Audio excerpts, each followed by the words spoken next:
Hello again, friend. It's my great good pleasure to be with y'all here. My name is Roy, but you can call me Cowboy Preacher.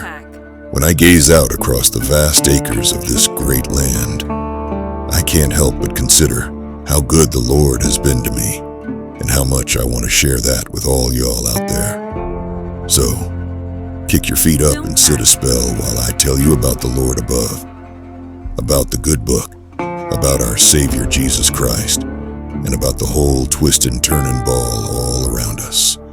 Welcome, friend. Welcome to Christian Dawn.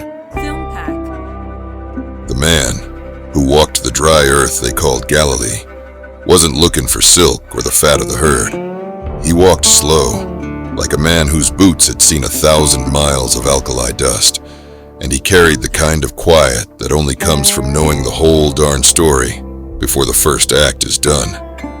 If you wanted to understand the love of Jesus, you didn't look up to the high peaks where the temples sat. You looked down at the cracked ground, where the forgotten ones were trying to coax a crop out of stone. His love wasn't some fancy legal contract drawn up by the lawyers in town. It was the simple, necessary truth of water in the desert. It was poured out, not measured. See, what he saw wasn't grand armies or senators in robes.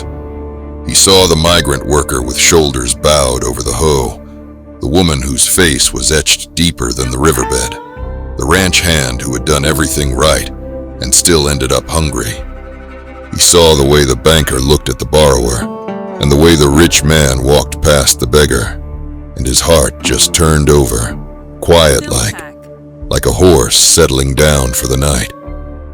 Jesus knew this feeling, the way the loneliness of one man is just the loneliness of all men, wrapped up in different rags. That was the Lord's view. He didn't come for the ones who thought they had their fences mended tight and their cattle counted true. He came for the strays.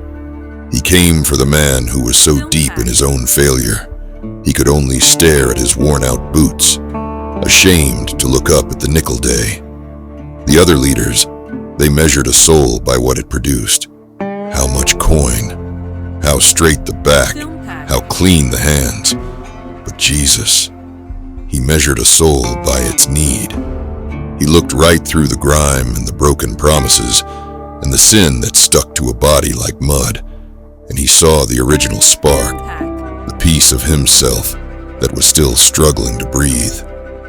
He understood the grapes of wrath in a man's life, the grinding, endless fight against a world that just keeps taking. His love was practical. It wasn't just talking about feeling better. It was telling a leper, be clean, or telling a scared fisherman, get up, we got work to do.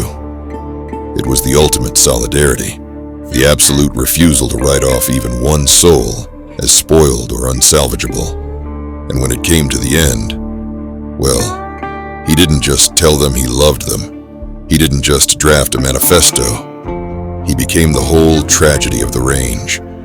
He took the bitter, dry cup of every single sorrow, every betrayal, every solitary night cry, and he drank it down slow. It wasn't the kind of love that stands on the hilltop and gives orders. It was the kind that gets down in the dirt, bleeds, and then rises again, just to prove that the dust ain't the end of the story. It's the quiet truth of the universe, simple as good saddle leather. He made a home for every drifter, every hired hand, every lonely cowboy who ever stared at the North Star and wondered if anyone at all knew his name. And you know something else? And this here is as true as truth can be. He's still holding that gate open, friend.